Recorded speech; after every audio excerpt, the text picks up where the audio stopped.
you're about to see on screen right here, the Cowboys did some things differently in their running game, finally, and we're able to get a little bit of momentum in that capacity, okay? They did some things differently.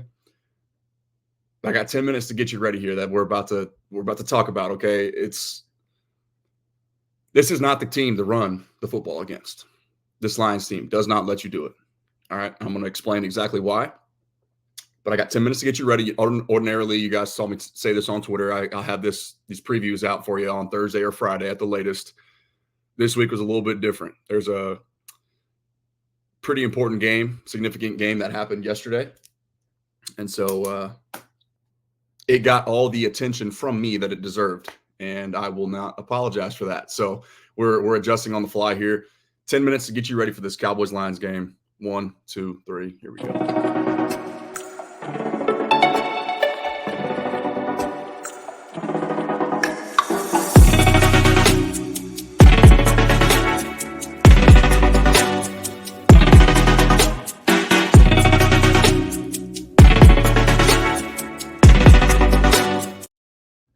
So as you see it on screen right here, all right, important to notice the Cowboys did a little bit. They've changed a couple things here. They're focusing more on being more physical downhill with their approach to running the football, okay? And a lot of what that encompasses is them kind of going duo. So essentially what that means is you're just going to see, instead of like a zone scheme when you've got everybody taking the same step in the same direction at the same time, kind of the offensive line all flowing, you will see, like in that, for instance here, Tyler Guyton and Tyler Smith on that last play. They're both going to combo the same player. You're going to get double teams all across the formation, and then they're climbing. And on top of that, they're coupling that slight, that minor approach or adjustment in philosophy with asking Rico Dowdle just to be a little bit more patient, okay? And I think Patrick Nosey-Walker did a fantastic job with his science lab as far as the preview for this game is concerned, where he talks about that. He really focused in the lab about pass protecting better so that you can force teams to have to blitz to get pressure on Dak Prescott. And as we know, Dak Prescott's one of the best in the league versus blitz when teams have to do that, because he's so good at identifying him and a few of the other, more seasoned and veteran players in this league, the quarterbacks that can diagnose it and then know exactly how to slide the protection, get the right man matched up on the right defender, and then deliver the ball right where the blitz is coming from. Okay. He's really, really good at that with his cadence and all the things of that like, okay, especially at home. Now, Rico being more patient and the offensive line comboing and climbing and just a slightly different capacity. Okay. It's more of a power running approach. Now, this Lions team, though, okay, DJ Reader, Aleem McNeil, Aiden Hutchinson, best in the world at what they do. One of the best just units at what they do, which is stopping the run, okay? And then this Dan Campbell team on top of that, more tendencies to keep in mind here for this game, okay? Most base personnel in the entire National Football League this year, which means 3 linebackers are on the field for them almost at all times, the Lions, that is. And on top of that, if you notice their alignment pre-snap, those not only do they have 3 linebackers on the field, Malcolm Rodriguez, and I'll show you guys some samples here in just a second. They're close to the line of scrimmage. So they're triggering downhill saying, hey, we're not going to let you beat us on the ground. You're going to have to throw it. We're going to trust our pass rush. Aiden Hutchinson leads the league in pressures right now, if I'm not mistaken. Okay. And this Cowboys team has given up 12 sacks on the year. And if those percentages as far as pressures and sacks relative to the amount of dropbacks is it's similar to what happened in 2020 as far as the numbers go. And those numbers bear that out. Okay. Patrick Nosey-Walker once again did a really good job of illustrating that, just kind of the trajectory that this team has been on as far as just applying context for this Cowboys fan base to understand the things that have been lacking right now. And it's pressure off the edges, getting there quicker than we would like for it to be, and Dak not trusting the pocket. So it's making the big plays, the shots down the field, the longer developing things more difficult to come by, okay? Now, like I said, this is not the team to run the football against. They just refuse to let you do it. Last year, this Lions team blitzed Dak Prescott second most of any opponent the Cowboys played. 56% of his dropbacks, which I found that to be interesting. But I think a big reason, a big part of that as to why is, that they didn't have the personnel that they have this year. Like DJ Reader, you guys might remember me talking about him. That's the dude that I wanted. That's a guy that the Cowboys need. They don't have that body type to go and get in free agency. Okay, so they're adding all these pieces to boost their running game, but as a result, it's benefiting Aiden Hutchinson because teams also now they have to make sure that they're commanding and controlling the middle of that defensive line, and it frees Aiden Hutchinson up for a lot more one-on-one matchups. So if history repeats itself for the 6th time this year, it would tell you that, the Cowboys or the Lions aren't going to have to dial up a ton of blitz pressures to get home, to affect the quarterback and condense the pocket. Okay, so that would tell you that it's going to be even more difficult. If they're getting home consistently with a 4-man pass rush, teams can do to the Cowboys what we've seen them do repeatedly against, quality playoff caliber opponents over the course of the last couple of years. Okay, you've got to be able to run teams out of their drop back zone coverage. They're too high safety, they're vision-based defenses, okay? Make them, if you can pass protect well enough to force them to have to blitz, that's when you unlock and unleash your Superman quarterback. Like Dak's superhuman ability before the ball is snapped to diagnose pressure, that's when he's operating at his best. But when you can't run teams out of those looks and force them to try to blitz you to dial up pressure, he can't do that. Okay.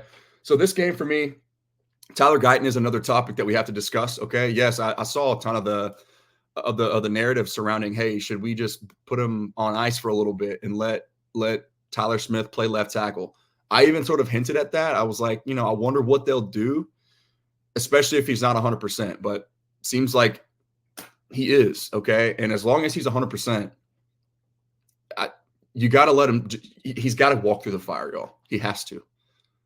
Otherwise, he can't learn. He can't get better. Okay, so he's got to continue repping at left tackle. He is your left tackle for the foreseeable future. They're going to have plenty of time after this game and heading into the bye week to get ready for the Niners again. Like there's going to be opportunities to continue to improve, and I feel like they're going to do that. Okay.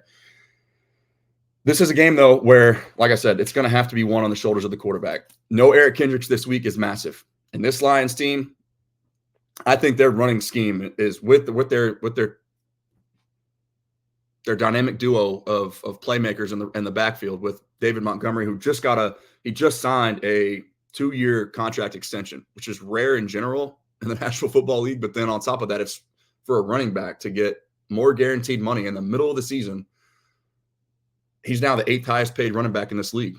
Okay. 2-year contract, I think, for $18 million.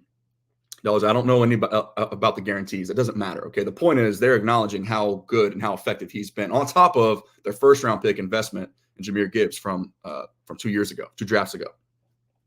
This team, though, their offensive line, their offensive front, dominant. Okay. They get you going it's such a nuanced approach. And we're just going to play a few of these clips right here so that you guys can kind of see what I'm talking about. But you're gonna see everything that we try to preach about what we want to see the Cowboys try and do. That's what Ben Johnson does. This is another Shanahan tree guy. Okay, going to be a head coach in this league very soon. But the nuances in their running game, applying multiple levels of misdirection for their running backs and their running game, while also going downhill in a variety of ways with a really elite run blocking offensive line.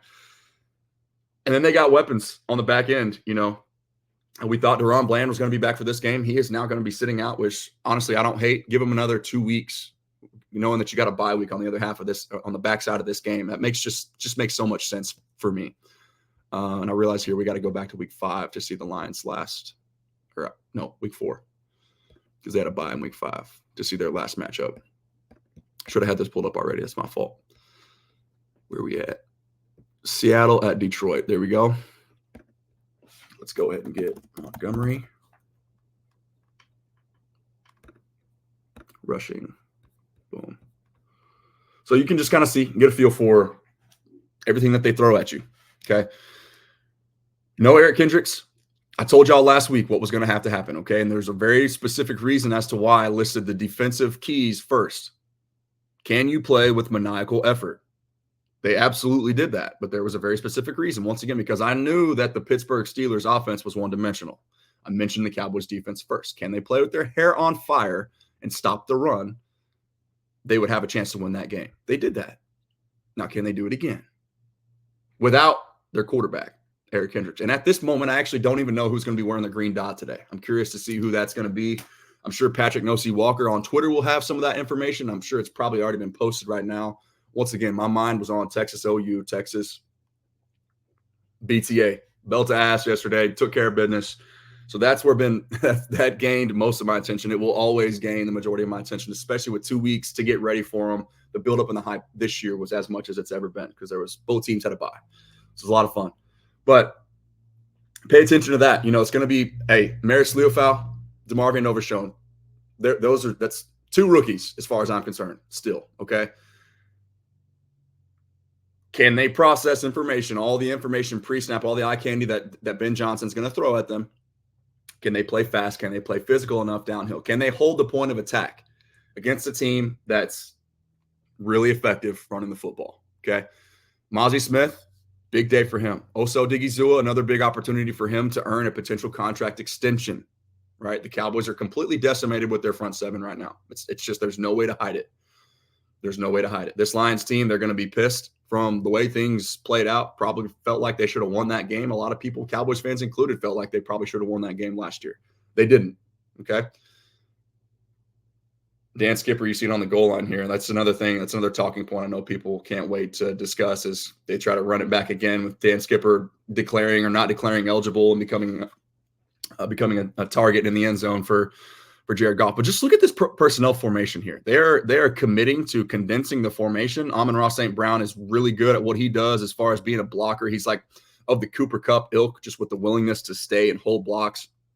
He operates as a tight end a lot of times, similar to that of a Cooper Kupp, okay? But they're saying, hey, look, we're bigger than you. We're more physical than you, and we're committed to it. Let's see how much gap integrity you can maintain. Just more bodies create more gaps. And more gaps create more gap responsibility from an inexperienced front seven that's decimated. This is not a formula. This is not a matchup that bodes well for the Cowboys. Once again, if they can figure out how to do just enough to protect Dak Prescott just long enough, this is a pass defense from the Lions that he can and will exploit. What it's about, can we keep his front seven led by Aiden Hutchinson and their pass rush from completely wrecking this game, okay? I wish I had more time for y'all today. I told you about 10 minutes. It's actually, we're 3 minutes longer than that, but I'm going to get y'all out of here. And stay tuned, okay, because we may be going live. We'll have a little pregame breakdown, answering some questions for y'all and count down to it. But enjoy the game today. Heading into the bye week, right? If you're 3-3, given everything that – if you would have told the Cowboys brass or their fan base or whatever – that they would have one of the two worst graded pass blocking tackles in football and still be 3-3 headed into the bye week, I think you might feel pretty good about that. Okay. Lots of things to overcome right now. Still, and also too, can't forget getting a win last week on the road in Pittsburgh, playing with the maniacal effort that they did, despite being down their top 4 pass rushers, just edge players in general. Okay. And also being, really without cornerbacks 2 through 4. Okay. You're getting Kalen Carson back this week, which does help. But it's all about the Cowboys front seven. DeMarvion Overshown, Maris Leofau, Damone Clark, with no quarterback on the middle of their defense. Eric Kendricks out today. I think he's got a shoulder and a quad issue going on. Discipline, gap integrity, maniacal effort. Get enough stops to give your quarterback a chance to go and play, put the cape on for you. That's all I got. Remember, prayer changes things. The war's already won. Talk to you guys very soon.